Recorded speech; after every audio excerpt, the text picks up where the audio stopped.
what is it? Riven versus Vladimir in Challenger 800 LP. It seems like Vladimir is just going to go ahead and take the blue buff. That is just okay. We know he's leashing, and that actually gives us first response on the wave. And now Riven actually has a multitude of openings here. And one thing that Viper... Is this Viper? Yes, it is. Okay, what he can do, right, is he could actually walk up to the wave like this. Okay? He could pull this wave as it arrives into the lane up towards the north side of the lane. Okay? Yeah, I see the text on the screen, my bad. And so as he pulls the lane up here, it actually forces these three millies to end up playing the lane this way. And then that puts these millies aggroing one of Viper's millies, which means that the red wave is going to kill the blue wave faster, and thus there is a red side advantage. And so the wave will passively push into Riven. Obviously, if Viper opts to auto early on and push and doesn't push hard enough, and Vladimir does end up locking the second wave, Vladimir has really good setup for wave 3 and wave 4, and then he's pretty screwed because if the jungler does start on the right hand side of the map, it's pretty much over for Viper, and then Graves, I guess, would have to show to break the freeze, but that wouldn't matter because he would end up showing his champion, and then, you know, people could see his CS, and then everyone will know what his next routes are or whatever, right? Which, I mean, in NA is I mean, there's a better chance of hell freezing over, but whatever. Anyway, so Viper does actually take opening 2, where he does seem to hard shove the wave, and the reason he's hard shoving the backline minions first is because he wants to keep the frontline minions alive to allow him to play the lane in an angle where he can chase down Vladimir if Vladimir chooses to use a Q, or if Vladimir chooses to use whatever ability, right? Because the way you play the melee range matchup is essentially you have to go in when the opponent uses a cooldown. Now, in this case, we know that Viper wants to hit Vladimir as Vladimir uses a cooldown, and we know that Riven does actually win inside of the 1v1. And so now what ends up happening is if he kills the backline minions first, it allows him to retain this line here, and thus the proximity of the tower and where the minions meet, which would be in this little square here, is a lot further away. And, you know, that's pretty big, right? So Viper actually goes ahead and just hard shoves the backline minions while retaining first action in the lane, and this is really good. Now he backs off, and this is really good. Now, notice how this lane actually becomes really good for Viper, and what ends up happening is now, because Vladimir is just entering the lane, Viper can actually go ahead, and Riven can actually go ahead and take this minion first, take this minion second, and then as this third minion is in last hit range, it allows him to play up to the north pocket, thus forcing Vladimir to start last hitting, and then that allows Riven to actually all-in Vladimir behind his wave without any repercussion of minion damage, because like we said, the casters are dead. So what Riven is actually doing here is she is setting up a trade in advance before Vladimir can get into lane. Also, we talked about the fact that what we would do if Vladimir was already in lane and he wasn't leashing, and unfortunately for us, because we are playing in Riven's perspective and we are playing as though we want to win as Riven, this is a really good setup for us so far. So we're actually in a really, this is essentially the building block of a winning lane for Riven at this point, right? And now, as you can see, he is just looking to look for potential Qs, threatening, and Vladimir is forced to tether maximum range on Riven Q. She actually does end up spacing a little bit incorrectly. He should not be moving into Vladimir here. No reason to ever move down south or move down into the pocket here, especially when Vladimir has no last hits to take, especially when his bar is about to come up. So we should always just move up to the north side, and then we should wait for him to use his next ability, which would obviously, you know, whatever, and then we can try to all-in him. Alternatively, we could just queue in immediately and try to get a short trade off of him before these three melees end up arriving. But yeah, that doesn't end up happening because Vladimir does end up spacing a little back. It seems like the second wave does end up locking slightly. And now Vlad, if you're Vladimir, what are you doing? Well, okay. Well, Riven now wants to hard shove this wave and throw it into tower. If Riven can hard shove wave A, okay, or let's call this wave 2 because we haven't actually gone into like multiple waves so far. Riven can hard shove wave 2 into the tower. Wave 4 and wave 5 and wave 6 is going to return back into Riven, and that's really, really good for her, right? This also really benefits how Graves will route, because Graves will eventually, unless Graves is not going to take, okay, unless there's no vertical, this is really good for wave 4, 5, and 6, because if there's no vertical, then Graves ends up becoming he ends up being present on the left hand side of the map by the time that wave 4, 5, 6 is being played somewhere here. Wave 3 is essentially a buffer wave that's thrown inside of the clash, thus 4, 5, 6 will come back into him. And this is really big. Now, let's say, for example, that Graves doesn't end up doing that, and a vertical does take place. Then, essentially, using all of our HP and throwing the wave into the tower in order to get a bounce back on 4, 5, and 6 is still going to benefit Vladimir, especially when the it's still going to, benefit Riven, not Vlad, because we know that the jungler will be back onto the left-hand side, and so the route of the opponent jungler is going to be something like maybe he takes blue. Well, he did take blue. Maybe he goes into our left side jungle, and then he goes back to his left side jungle. Meaning that by the time that we are finished our clear on the left hand side jungle as the enemy jungler, what's going to happen is our routes are going to be back onto the left hand side, and so we're just never really going to touch bot lane, and this is really beneficial for Vladimir. And if that's the case, you should be prepared to actually 2v1, and so having a proper lane state is always just going to be more beneficial. Okay. Red gets taken. Am I going too fast? This isn't too fast, is it? Yep. Now, holy shit, he actually hard won that trade. Yeah, this is really good, and this is a classic. I'm gonna all-in you at level 2. Now what's happening here is if I'm going too fast and you guys really think that it's way too quick, I can slow it down. You guys have to let me know though, because what I'm saying, all of this stuff is very basic shit. None of this is advanced, by the way. We haven't even talked about anything yet. This is just lane openings. Okay, I will try to slow it down a little bit, but just try to bear with me. Anyways, okay, so already we know that we're going to hit level 2, and the reason for this is because, well, you know, we were able to get the early action in lane, and now this is really clean. Notice when Viper goes in for this minion, and this is really, really good. Right? This is just really, really good, because we know that when Vladimir opts to hit this minion, actually what he's doing is pretty bad, but it ends up working because Vladimir's playing like a complete fucking clown. And the reason Vlad is playing like a clown is because he ends up taking a trade right over here where he ends up losing a ton of HP. But how this actually ends up transpiring is essentially where Riven is about to hit level 2. Riven should actually be on the north pocket. We discussed that. There's absolutely no reason to play south pocket. It's just pointless coming into the lane because it doesn't benefit us anyway. The only benefit the south pocket does is we get champion vision on the jungler, who is most likely doing a vertical. But who gives a shit about that when we're playing Riven into Vladimir? The enemy jungler is a champion with hard CC, and Vladimir is running Ignite. Okay, sure, there is debate on picking south pocket. But if the enemy jungler is like a Kha'Zix or an Evelynn or a Shyvana, or it's just something that just doesn't have CC, and obviously Vladimir doesn't have the setup, what ends up happening then is you always just play north pocket, because you're never going to get hit, even if the opponent jungler ends up showing, yes, they have the damage, but they don't have the CC, especially as a Riven with E and Q, okay? Should just never die, right? It just makes no sense. Anyway, so taking the south pocket isn't good, but let's see actually what ends up happening and why Vladimir essentially ends up almost dying to well, practically no reason. Yeah, he fucking moves in. Notice how he just goes AFK, and it seems like Viper actually could have done this a little better, but he doesn't do it, and it doesn't really matter. It just seems like he goes in for the CS. Vladimir knows that Viper is going to go for the CS. This is Vladimir spacing like a complete ape. He should always auto her once. He should always then move back. Or actually, he should always just be over here. He should never be so front forward. And then he should just wait for the wave to come into him, and then he should try to level the wave. But he doesn't do that. And then he ends up just, I don't know, maybe he's like tabbed out trying to find a fucking Vladimir guide. Ends up taking an awful trade. And this is really, really bad. Now the lane is in a great spot, because what do we have now?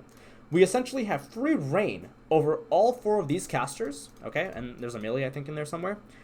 And so what ends up happening then is we can hard shove these 4 casters in the melee, or 3 casters in the melee, into the tower, and we get the bounce on 4, we get the bounce on 5, and we get the bounce on 6. And that is just so big. That is huge, right? And here the lane should just end. Vladimir should die on wave like 5 or 4, right? Or maybe not on 4, but he should die on like wave 5 or 6. I would say wave 4 would be like if he was really fucking bad. This is more psychological pressure, and this could be done if, let's say, for example, that Vladimir is opting to go for a CS here. You can move in, and you can use this movement to threaten the fact that maybe his jungler didn't end up taking red and ended up pathing straight from blue into top lane, for whatever reason. Because maybe he would have, I don't know, maybe he just does that because it just looks like a very okay dive to do. But this is more of a psychological thing, and this might force Vladimir to miss a CS. Although, if Vladimir is a good player, and this is like top challenger elo, like if this was like really good region, and the players are really good, this never works, and Vladimir should know this never works, because he doesn't know if what he started secondary, so you can't just do this. So the movement is a little bit more of a psychological thing, but doesn't really achieve anything, it seems like. And here we are just warding. Yep, this ward is really good. It ends up covering, and I know a lot of top laners, they ward the tri-bush, but the tri-bush is not a good ward here. The reason for this is because it exposes your entire jungle here, or no, the bush. I also see a lot of top laners warding here, but when you ward here, you don't realize that the jungler, and if the enemy jungler has a something we like to call a brain, what would end up happening is he would just hug this wall here, and you would actually dodge any form of vision that you would place inside of the bush. And so countering that with this middle ward here is just so good. And I mean, you always see him, like you're just actually gank immune at this point. Now, as the wave comes back in, at this point Riven has won the lane, right? Again, he should just retain North Pocket. Doesn't do that. Like why are you not just up here?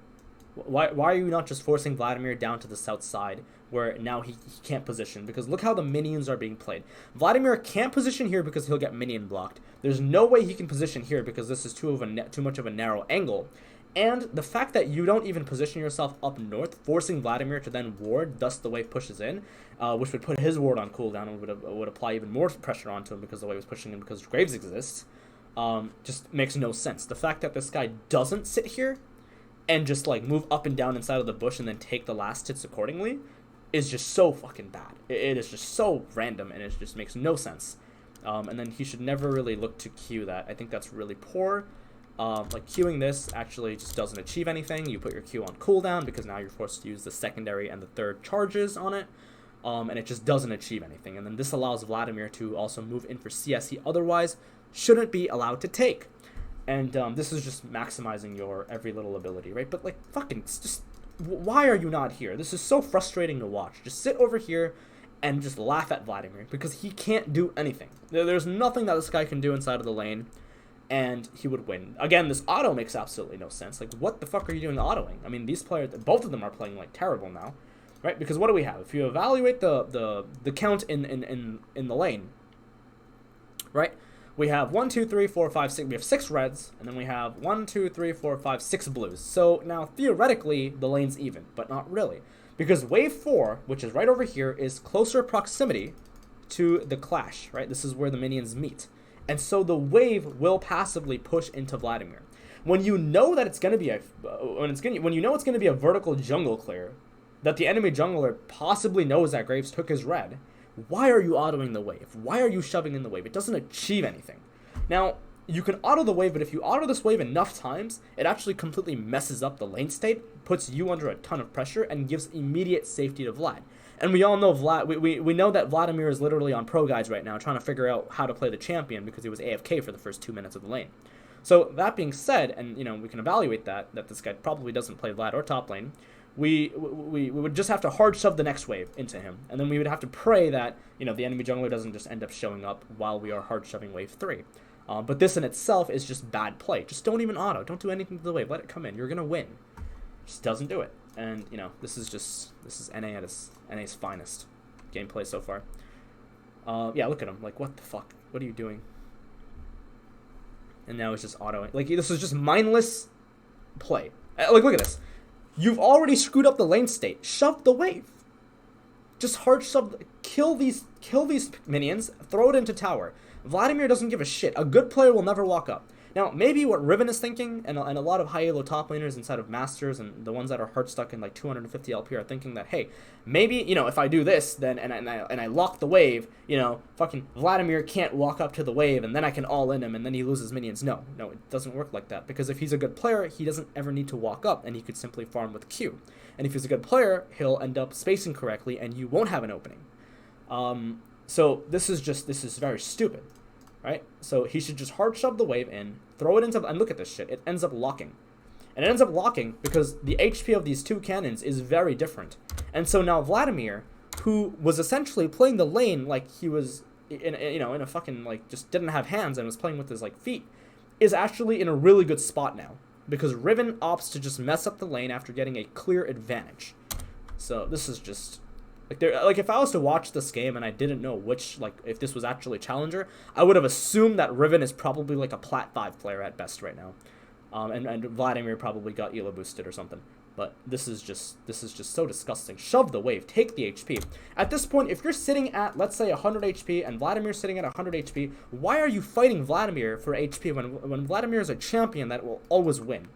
Kill 30% of your HP, go to 70%, in order to get a proper lane state, because you have a better chance of all-inning him and not dying to the jungler by playing the lane here than trying to do whatever the hell you're trying to do here. It just makes absolutely no sense. So you should be willing to trade out all of your HP for the shove. And now Vladimir, if you were Vladimir in this case, what do? Well, very simple.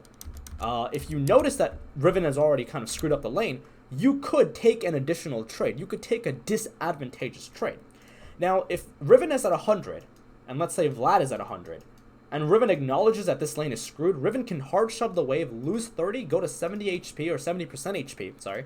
Don't go to 70, you'll probably die. 70% HP, and have a great lane state. Riven is winning. Now, what Vladimir can do is he could counteract that. Vladimir can move in, and now he could also take a trade, but Riven wins in the all-in. So maybe Vladimir hits 50% health, but he ends up protecting the lane state. Well, guess what? Vladimir has his Q sustain, so no one gives a shit. This eventually goes up passively, and Riven is screwed because now wave 5, wave 6, and wave 7 are all in Vladimir's favor. Like we talked about the fact that, you know, enemy junglers on the left-hand side, very easy gank. Players at this level in Challenger don't understand this in NA. Even in EU, people don't do this shit, and it's so frustrating because they're able to get 1,000 LP. And again, this isn't low Challenger, this is top Challenger. And they're able to do it and get away with this shit. Because they're not thinking about the game, they're not playing the game. They're playing Riven, they're playing top lane, they're not playing League of Legends. And, I mean, yeah, who would have thought? You're obviously going to run into a Kha'Zix here. We know he's going to be vertical jungling for 99% of the game anyway, so we really have no incentive. And look at this guy. This guy is having a picnic. Okay, he is having a great time. Because now he can just get a slow push. And now Riven is forced to essentially hard shove the next wave. Because now all Vlad has to do is just lock the wave. And if Riven didn't find Kha'Zix, Kha'Zix could actually end up just showing up. Now if Kha'Zix was raiding and Kha'Zix is playing jungle, he would end up showing up, chunking out Riven, and then Riven can't even get close to the wave. This would actually put an entire, like, level discrepancy, or like a level difference between Vlad and Riven. And this would actually just it would just end top lane. But, you know, why do that? Why think? Why actually play top lane correctly? I mean, now the wave is coming into her. Yeah, he finds Kha'Zix. But we know he's going to be here, right? We know Kha'Zix is here. And this is actually really good by her, right? I know I just kind of went off on the guy, but this is actually pretty good by her. He's finding the Kha'Zix player because he doesn't really want to take the recall, and he really doesn't have anything to do. And he knows that it is a vertical jungle, so we know that Kha'Zix's Gromp is going to spawn. We know that Gromp probably at this point is level 4. And we know that it's going to be on the left-hand side, so we show up, we force Kha'Zix out. Not that it matters, we kind of know where he is anyway. But yeah, I mean that was probably just I would say a better play. Anyways, that was painful to watch. I'll be honest. That is it for the Riven VOD review. We're just going to do levels 1 to 5 or 1 to 4 or whatever, and maybe we'll do another video in a second. All right, Jesus Christ, my fucking brain.